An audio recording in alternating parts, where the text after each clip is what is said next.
El calor de agosto presionaba contra las ventanas de nuestra casa mientras observaba a mi hijo, Danny, organizar sus dinosaurios de juguete en filas perfectas sobre la alfombra de la sala. Tenía 6 años, era cuidadoso y metódico en todo lo que hacía. Demasiado cuidadoso, tal vez demasiado callado para un niño de su edad. «Papá, ¿podemos saltarnos la reunión?», preguntó sin levantar la vista de sus juguetes. Me agaché a su lado, estudiando su rostro. «¿Por qué querrías saltártela, amigo?». Sus pequeñas manos se detuvieron sobre un T-Rex de plástico. La abuela Belinda dice que hablo raro. Mi mandíbula se tensó. Belinda Barros, mi suegra, había estado haciendo comentarios sobre Danny desde que nació. Su peso al nacer, su tardanza en caminar, su leve impedimento del habla en el que habíamos estado trabajando con un terapeuta, nada era nunca lo suficientemente bueno para ella.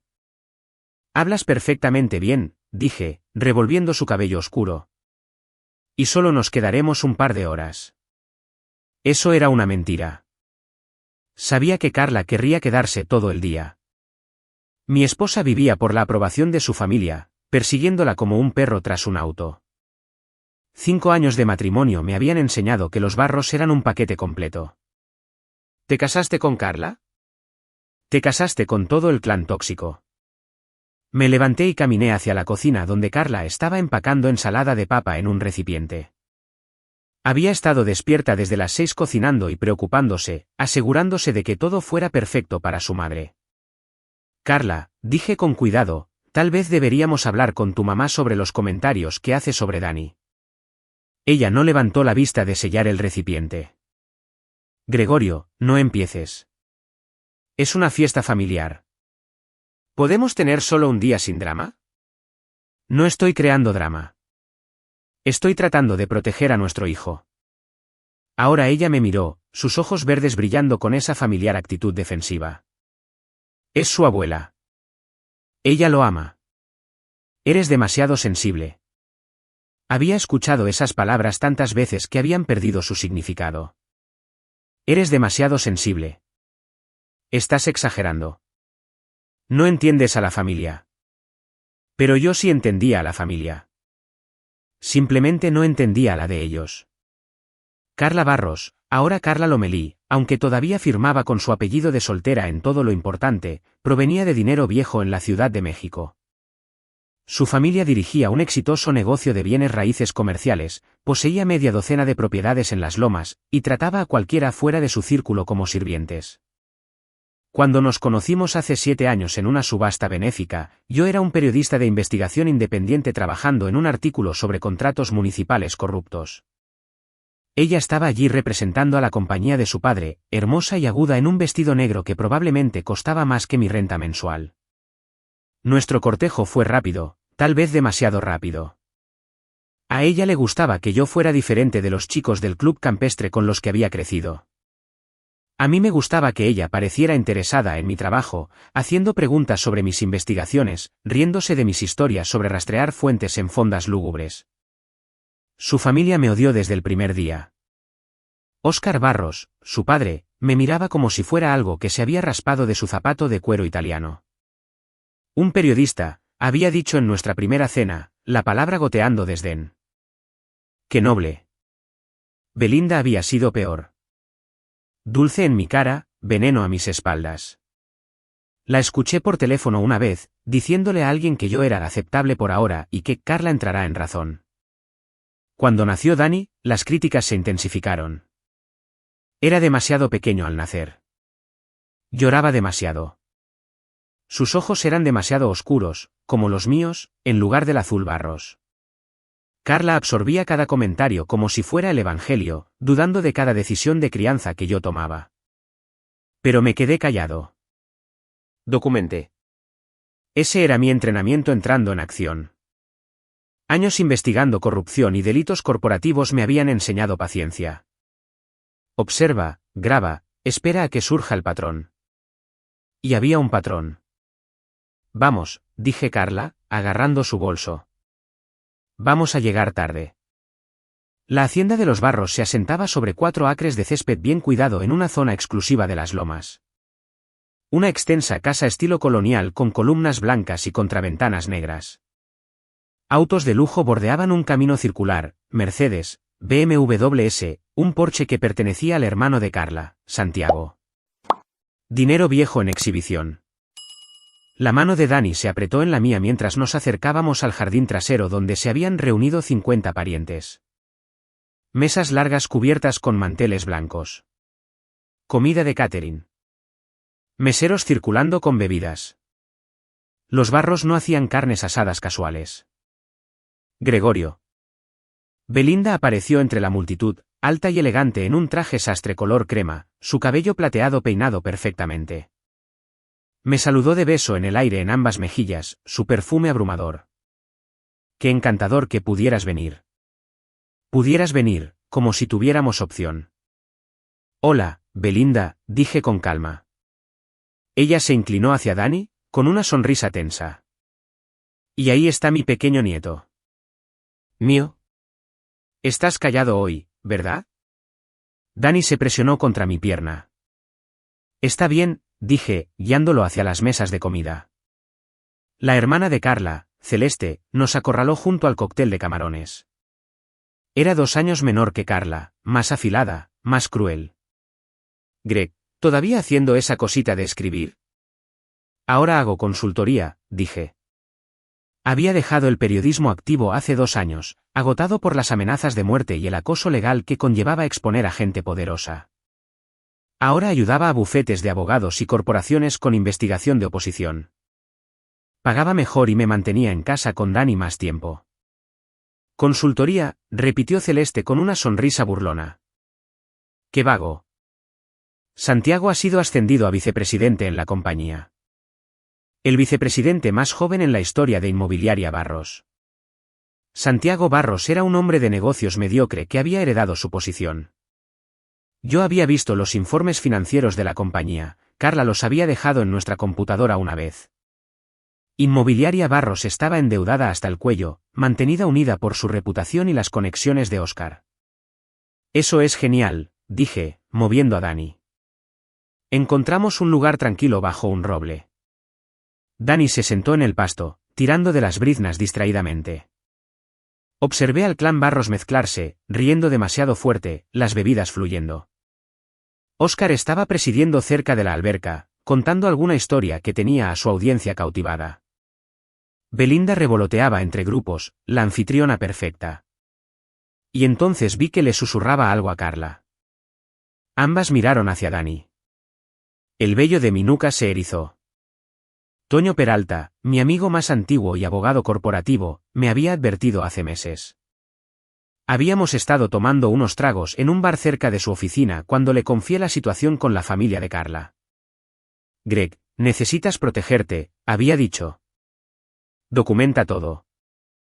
Mensajes de texto, correos electrónicos, testigos de su comportamiento. Si este matrimonio se va al diablo, vas a necesitar municiones. No se irá al diablo, había insistido yo. Es solo su familia. Toño me había dado una mirada que decía que no me creía. Su familia es ella. Ella los eligió a ellos sobre ti el día que se casó contigo. Simplemente no lo has aceptado todavía. Lo desestimé entonces. Ahora, viendo a mi esposa y a mi suegra susurrando mientras mi hijo se sentaba solo en el pasto, me preguntaba si Toño había tenido razón todo el tiempo. El incidente ocurrió durante el postre. Todos se habían reunido cerca de la terraza, con platos de pastel en equilibrio sobre los regazos, el sol de la tarde proyectando largas sombras sobre el jardín. Dani estaba parado cerca de la mesa de postres, tratando de decidir entre chocolate y vainilla, cuando Belinda apareció detrás de él con un marcador permanente en la mano. Yo estaba a 6 metros de distancia hablando con el socio comercial de Óscar sobre nada importante cuando escuché el grito ahogado ondular a través de la multitud. Me giré. Belinda había agarrado el hombro de Dani, manteniéndolo en su lugar, y había escrito en letras negras y negritas a través de su frente, no deseado. El tiempo pareció detenerse. Dani se quedó congelado, con los ojos muy abiertos y confundidos. No podía ver lo que ella había escrito, pero podía sentir el peso de 50 pares de ojos sobre él. Algunos parientes tenían las manos sobre la boca. Otros sonreían con burla. Unos pocos asentían como si esto fuera de alguna manera apropiado. Así todos saben lo que es, anunció Belinda en voz alta, retrocediendo para admirar su trabajo. El marcador colgaba de sus dedos, la tinta negra contrastando fuertemente contra su perfecto traje crema. Comencé a moverme hacia mi hijo, mi visión reduciéndose a un túnel. Pero antes de que pudiera alcanzarlo, Carla dio un paso adelante, no para defender a Dani, no para gritarle a su madre, sino para sacar su celular. Tomó una foto. El clic del obturador de la cámara cortó el silencio. Mamá, eso es divertidísimo. Carla se rió, mostrándole la foto a su hermana. Mira su cara. Es solo una broma, Dani. No seas tan sensible. Dani no se movió. Se quedó allí, este pequeño niño de 6 años con no deseado escrito en su frente con tinta permanente, mirando a la nada, sin llorar, sin correr, simplemente en blanco. Y algo dentro de mí se rompió, no el tipo de ruptura dramática y explosiva, sino el tipo silencioso, el tipo que cambia la estructura molecular de quién eres. Caminé a través de ese jardín perfecto, mis pasos firmes, y me arrodillé frente a mi hijo. Lo miré a los ojos, mis ojos, no el azul barros, y vi lo que este momento le estaba haciendo.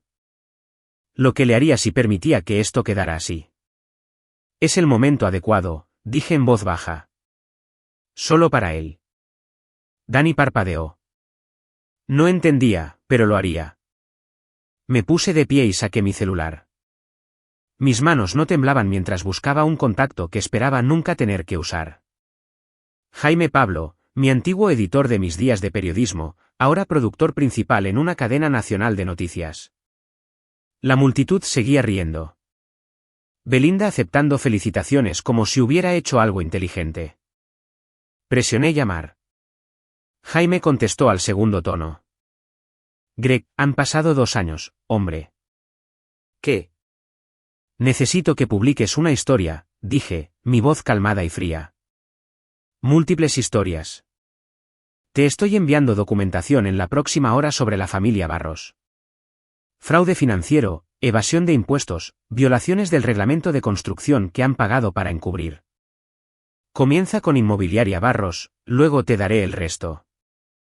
Silencio al otro lado. Jesús, Greg, ¿estás seguro? Nunca he estado más seguro de nada en mi vida. Está bien, envíalo todo. Movilizaremos al equipo. La llamada duró 45 segundos. Cuando bajé el teléfono, Belinda me estaba mirando, su sonrisa desvaneciéndose. Óscar se había detenido a mitad de una frase. Carla caminaba hacia mí, con confusión en su rostro. Greg, ¿qué estás haciendo? ¿A quién estás llamando?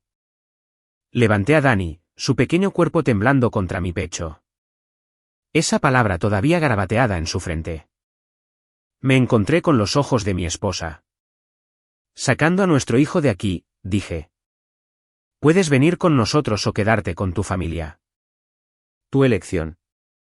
Ella miró a Dani, luego a su madre, luego de vuelta a mí. Se quedó. Caminé a través de esa multitud de 50 parientes cargando a mi hijo, y ni una sola persona trató de detenerme.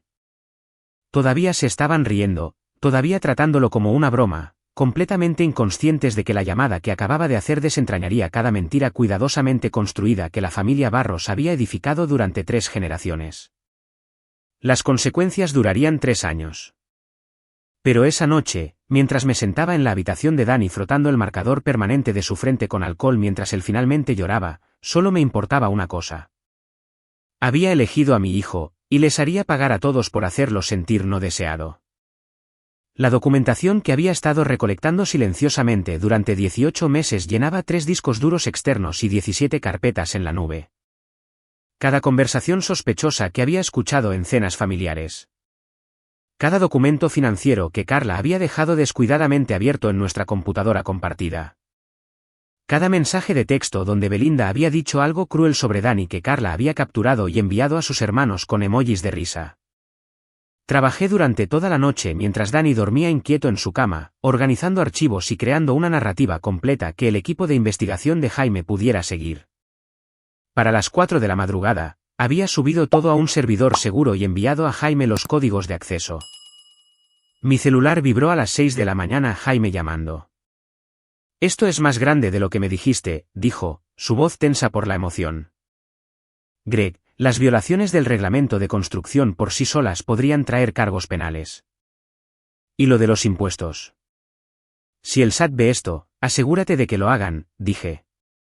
Tu esposa va a saber que esto vino de ti. Sé que esto es tierra quemada. ¿Entiendes eso? Miré la puerta cerrada de la recámara de Dani con total calma. Publícalo. Carla llegó a casa a las 8, oliendo al perfume de su madre y a vino. Me encontró en la cocina tomando café, ya bañado y vestido para la guerra. Tenemos que hablar, dijo, su voz aguda. Sí, tenemos que hacerlo. Se sentó frente a mí en la mesa de la cocina, con los brazos cruzados. Me humillaste ayer, saliendo así, haciendo una escena. Tu madre escribió no deseado en la frente de nuestro hijo con un marcador permanente. La interrumpí, mi voz nivelada. Tomaste una foto y lo llamaste una broma. ¿Y quieres hablar de humillación? Era una broma, Greg. Estás sacando esto de proporción como siempre lo haces. ¿Dónde dormiste anoche? Ella parpadeó. Me quedé en casa de mis papás. Necesitaba espacio. Dejaste a Dani la noche después de que fue humillado públicamente por tu familia. Él está bien. Los niños son resilientes. Me incliné hacia adelante. Lloró hasta quedarse dormido durante 3 horas. ¿Siquiera te importa? Por supuesto que me importa. Es mi hijo. Entonces actúa como tal. Ella se levantó abruptamente, su silla raspando contra el piso. He terminado con esto. He terminado contigo siempre atacando a mi familia. Tal vez mi madre tenía razón. Tal vez no eres adecuado para esta familia. Tal vez tienes razón, dije en voz baja. Tal vez no lo soy.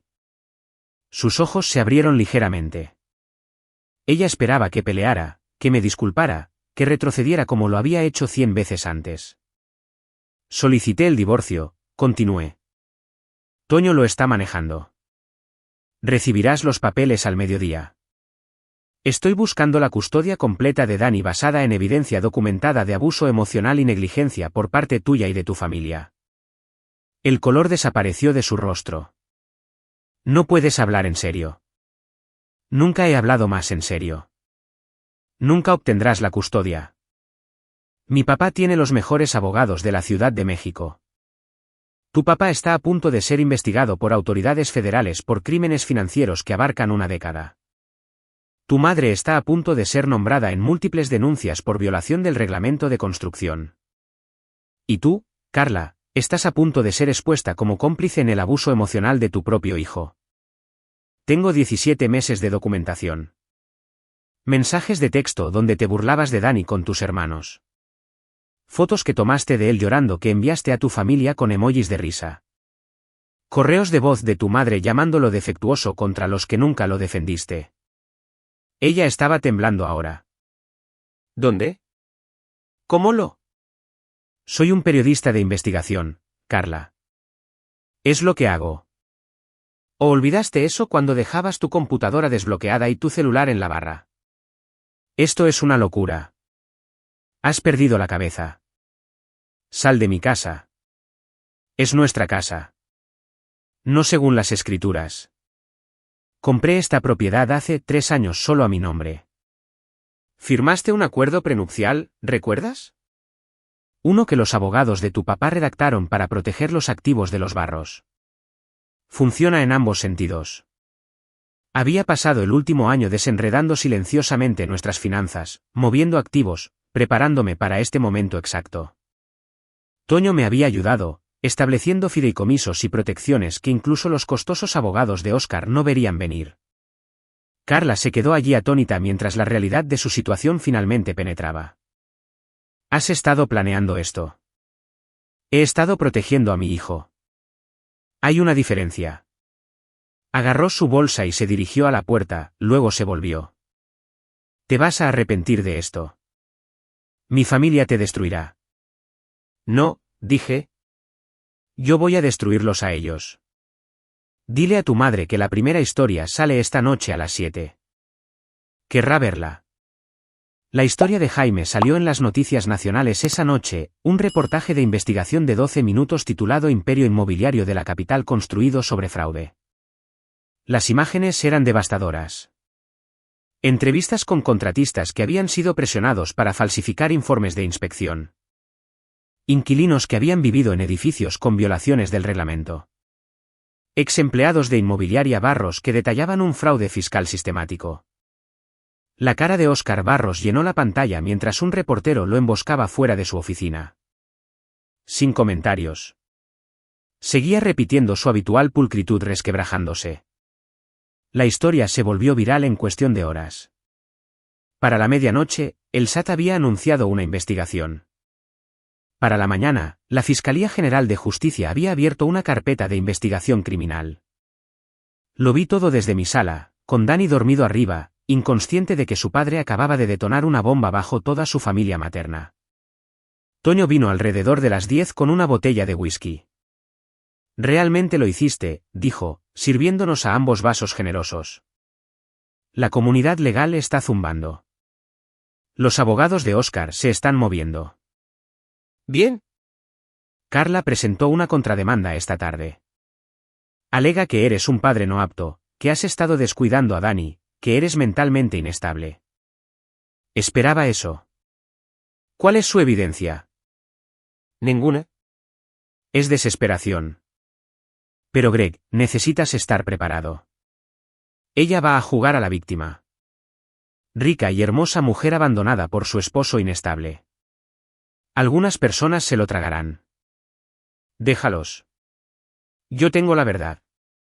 Toño me estudió sobre su vaso. Has cambiado. El Greg que conocí hace 2 años no habría hecho esto. El Greg de hace 2 años no había visto cómo se rompía el alma de su hijo frente a 50 personas mientras su madre tomaba fotos. Nos sentamos en silencio por un momento. ¿Viene más, verdad? Preguntó Toño. Mucho más. La segunda ola golpeó 3 días después. Una exposición detallada sobre la Fundación Benéfica de Belinda Barros, un refugio fiscal que canalizaba dinero a miembros de la familia disfrazado de honorarios de consultoría.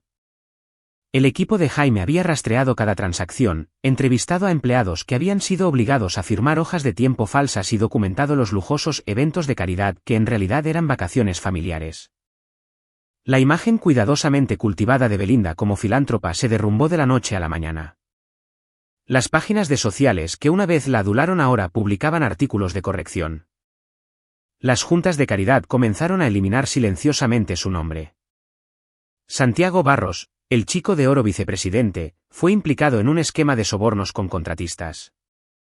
Su ascenso no fue por mérito, fue el pago por ayudar a ocultar el fraude de la familia. Renunció dentro de las 48 horas posteriores a la publicación de la historia. Celeste, que siempre había sido tan engreída sobre el apellido familiar, se reveló que vivía de un fideicomiso construido con dinero robado. Su círculo social se evaporó como la niebla de la mañana. Pero yo no había terminado. Había guardado lo peor para Carla. La batalla por la custodia comenzó en serio 3 semanas después de que solicité el divorcio. Carla apareció para la primera audiencia con un vestido recatado, el cabello recogido, interpretando el papel de madre preocupada. Sus abogados me pintaron como inestable, vengativo, usando a mi hijo como arma contra la familia de su madre. Los dejé hablar. Luego Toño presentó nuestra evidencia. Mensajes de texto donde Carla había llamado a Dani agotador y un error.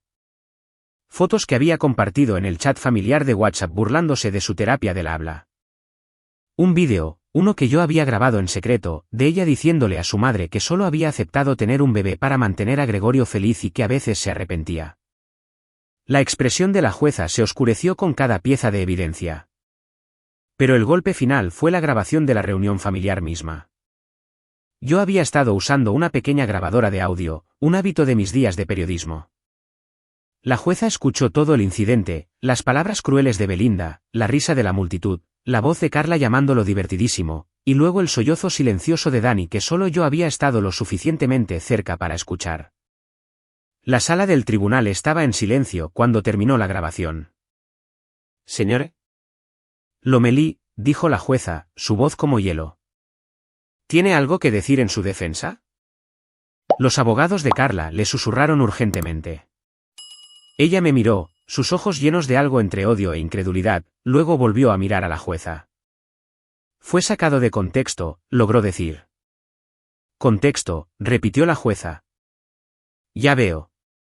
Le estoy otorgando al señor Lomelí la custodia total temporal pendiente de una evaluación psicológica completa de ambos padres. Señor Lomelí, se le permitirán solo visitas supervisadas». Se levanta la sesión. El grito de protesta de Carla me siguió fuera de la sala del tribunal. Las fichas de dominó continuaron cayendo durante todo el verano. Óscar fue acusado de 14 cargos de fraude. Belinda enfrentó cargos penales por su estafa de la fundación. Santiago fue demandado por su antigua compañía. El esposo de Celeste solicitó el divorcio, no queriendo ser asociado con el nombre Barros nunca más. Pero el verdadero castigo fue social. La comunidad de Las Lomas que una vez había celebrado a los Barros ahora lo rechazaba. Se revocaron las membresías de los clubes campestres. Las juntas de caridad eliminaron sus nombres. Los amigos dejaron de devolver las llamadas.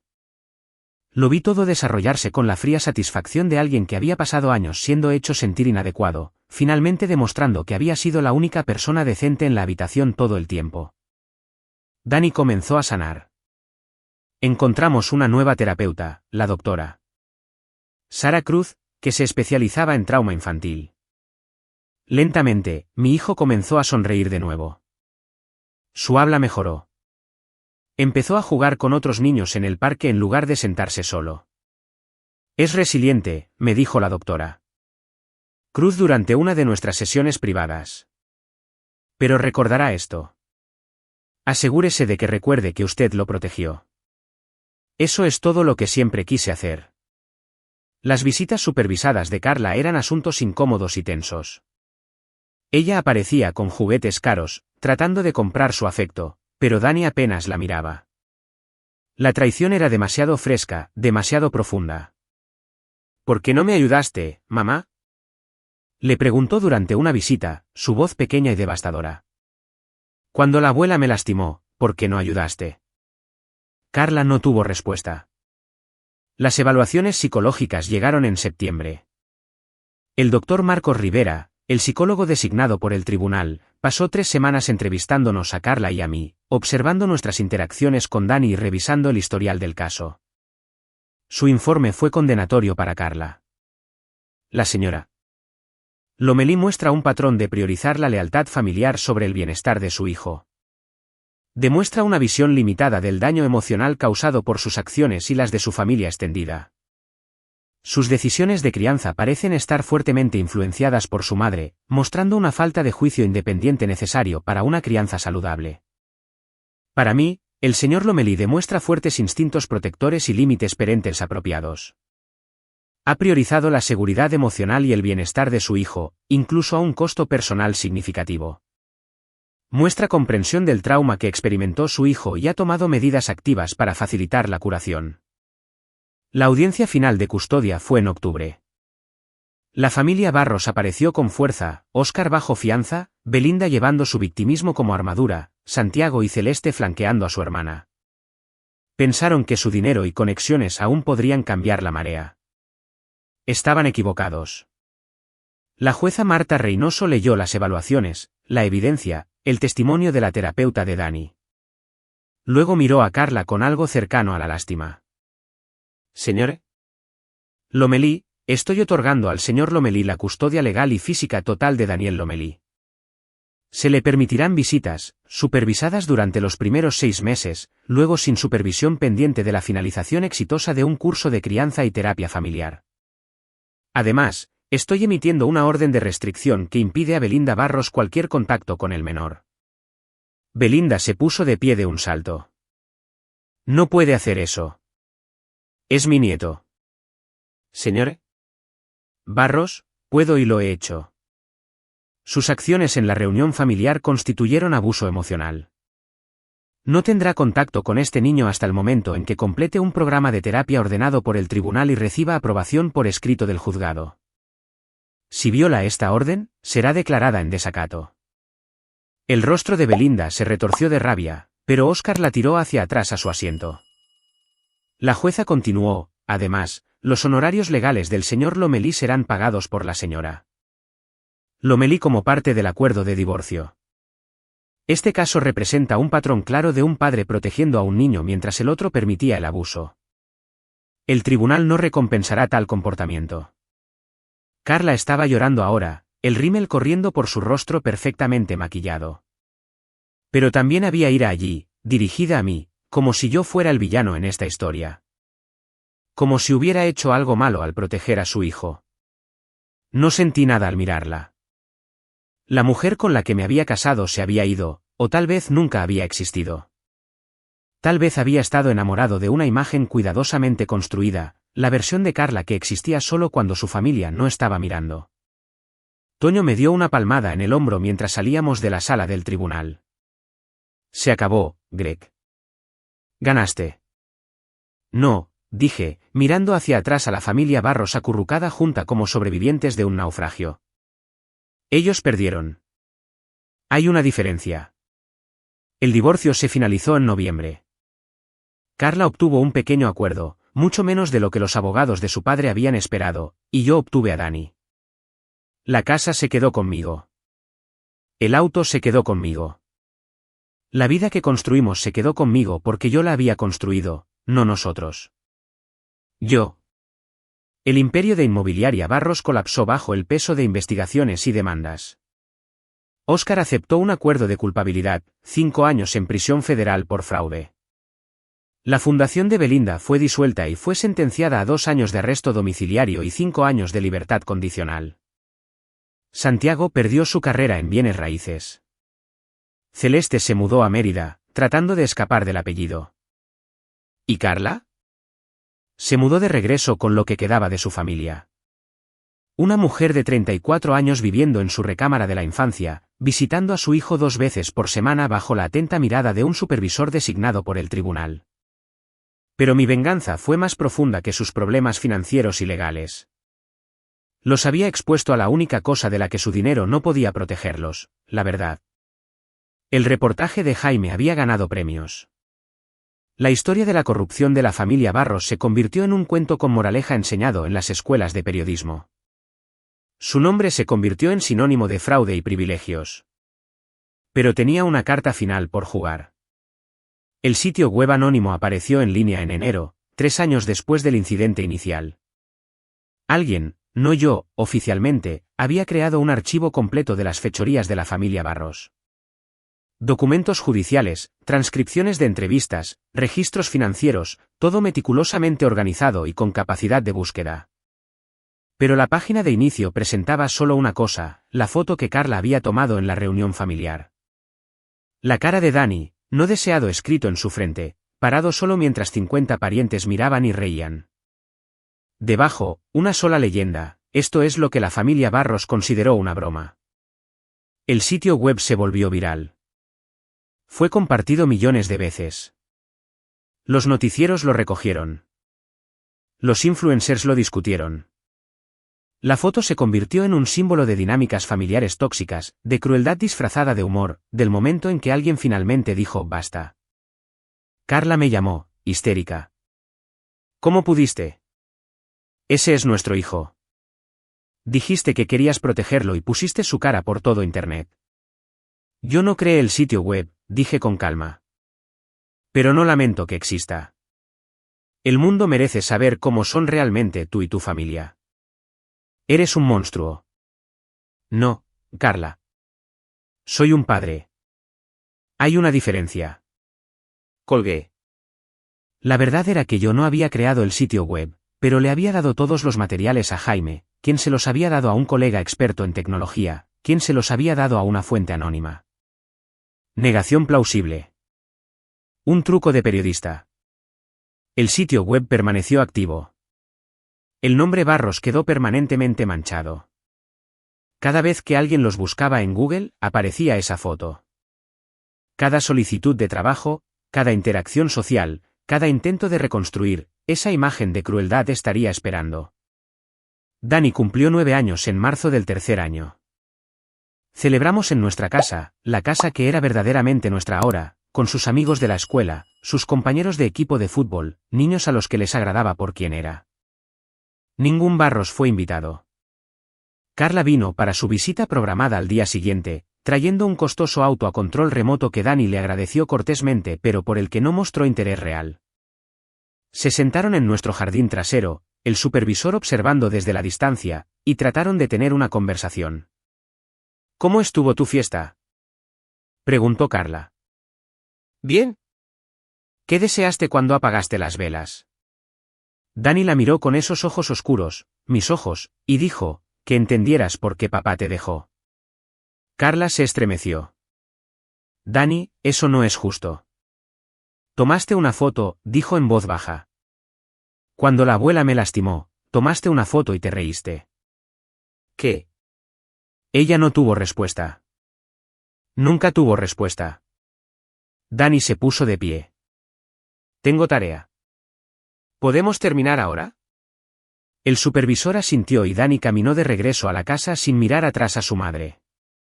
Carla se quedó sentada en el jardín durante mucho tiempo después de eso, llorando.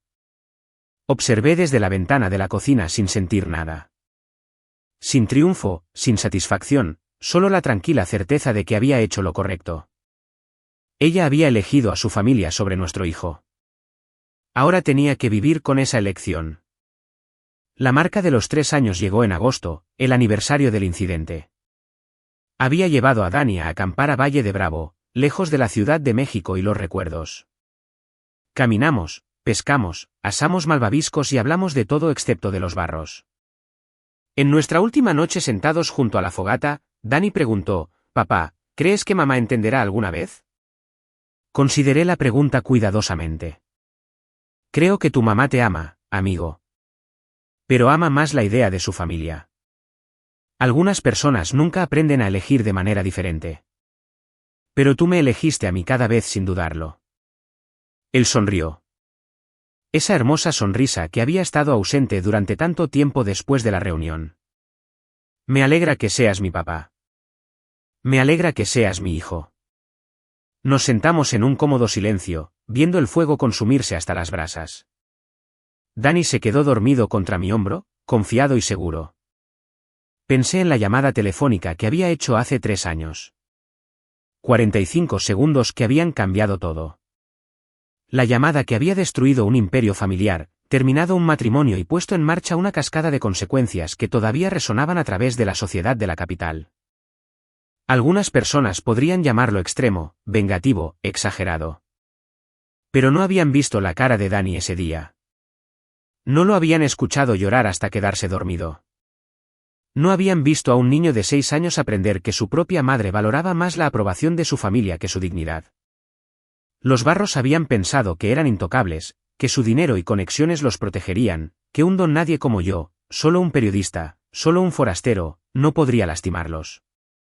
Se habían equivocado. El capítulo final llegó en forma de una carta entregada a mi oficina 5 semanas después.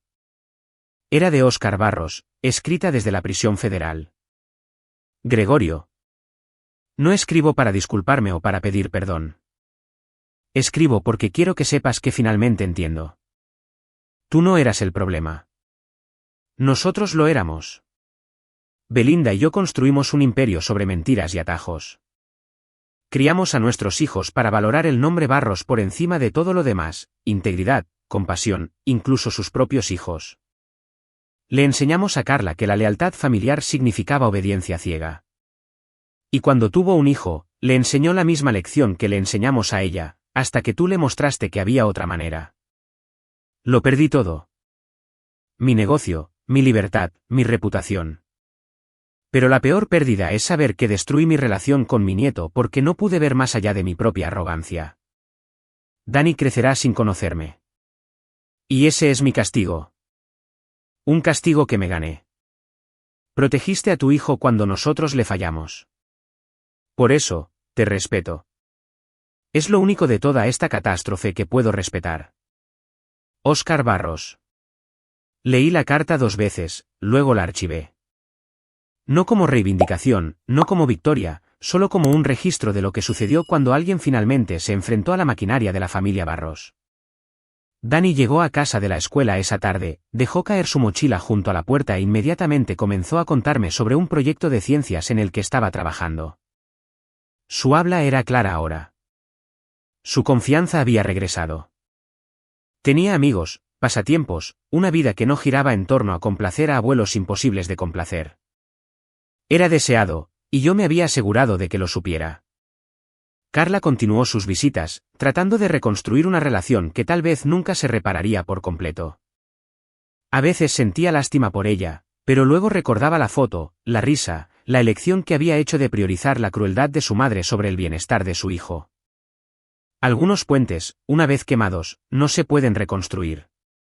En el aniversario del fallo final de custodia, Toño me llevó a tomar algo. Nos sentamos en el mismo bar donde me había advertido hace años que me protegiera. Lo hiciste, dijo, levantando su vaso. Derribaste todo un imperio familiar y recuperaste a tu hijo. ¿Cómo se siente? Pensé en la pregunta. ¿Cómo se sentía? Se siente como si pudiera respirar de nuevo, dije finalmente. Como si no estuviera esperando constantemente el próximo comentario cruel, la próxima humillación, la próxima vez que tenga que elegir entre mantener la paz y proteger a mi hijo. Sabes, te están llamando despiadado en la comunidad legal. El periodista que destruyó a los Barros. Que me llamen como quieran. Yo me llamo padre. Toño sonrió. Por ser un padre. Luego chocamos los vasos. Las consecuencias habían durado 3 años, tal como sabía que lo harían. 3 años de investigaciones, juicios, apelaciones, batallas por la custodia y destrucción social. 3 años viendo desmoronarse el imperio Barros pieza por pieza. Pero la línea de tiempo real fue diferente. El cambio real había ocurrido en 45 segundos. La duración de una llamada telefónica. El momento en que decidí que el bienestar de mi hijo importaba más que mi matrimonio, mi comodidad o mi miedo a lo que vendría después. Todo después de eso fueron solo consecuencias desarrollándose en cámara lenta. Dani tiene 12 años ahora. Está en un equipo de fútbol, saca buenas notas y tiene un grupo central de amigos que vienen a jugar videojuegos los fines de semana. Todavía ve a su madre, aunque su relación es tensa y formal. A veces pregunta por los Barros, pero solo de la manera abstracta en que preguntarías por parientes lejanos que apenas recuerdas. El marcador permanente salió de su frente después de una semana de fregado y limpiadores especiales. Pero la marca dejada en su psique tardó años en desvanecerse. ¿La doctora? Cruz dice que es resiliente, que estará bien, que tener al menos un padre que lo eligió incondicionalmente le dio una base sobre la cual construir. Espero que tenga razón. El sitio web todavía existe, aunque dejé de revisarlo hace mucho tiempo. El nombre Barros sigue siendo sinónimo de corrupción y crueldad. Óscar cumple su condena. Belinda cumple con su libertad condicional, aislada y amargada. Santiago trabaja en un empleo mediocre en Querétaro. Celeste se volvió a casar con el apellido de su nuevo esposo. ¿Y Carla? Ha intentado reconstruirse, tomando las clases de crianza, asistiendo a terapia, presentándose a sus visitas con Dani. Pero hay una tristeza en sus ojos ahora, un reconocimiento de lo que perdió cuando eligió a su madre sobre su hijo. Algunas lecciones llegan demasiado tarde. En cuanto a mí, volví al periodismo. Trabajo independiente, principalmente exponiendo la corrupción y protegiendo a personas que no pueden protegerse a sí mismas. Soy bueno en eso. Años de ver operar a los Barros me enseñaron cada truco del libro. Y duermo bien por la noche. Porque cuando mi hijo me mira, ve a alguien que lo protegió, alguien que lo eligió, alguien que se interpuso entre él y las personas que querían hacerlo sentir no deseado. Ve a su padre, y eso es todo lo que siempre quise ser. La llamada telefónica de 45 segundos cambió todo. Pero en realidad, fue solo el comienzo del resto de nuestras vidas. Vidas donde no nos disculpamos por exigir una decencia humana básica. Vidas donde la crueldad disfrazada de humor es denunciada y castigada. Vidas donde un niño sabe más allá de toda duda que es deseado. 3 años de consecuencias por 45 segundos de elección. Haría esa llamada de nuevo en un instante, cada vez. Y ahí lo tienen. Otra historia llega a su fin. ¿Qué les pareció? Me encantaría escuchar sus pensamientos en los comentarios a continuación. Si disfrutaron de esta historia, consideren unirse a nuestra comunidad suscribiéndose. Significa el mundo para nosotros. Para más historias como esta, echen un vistazo a los vídeos recomendados en pantalla. Y los veré allí.